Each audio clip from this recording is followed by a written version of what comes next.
equipment you see now is a newly introduced Korean Doosan vertical turning center by Yulong company. It will be installed in our fourth factory. Soon now, the staff is preparing to unpack.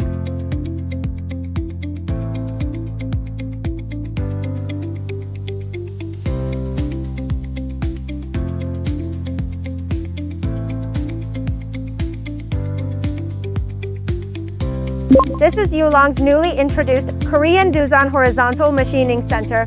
It has now been installed. At present, other advanced processing equipment in Yulong's fourth factory area are also being introduced and installed one after another.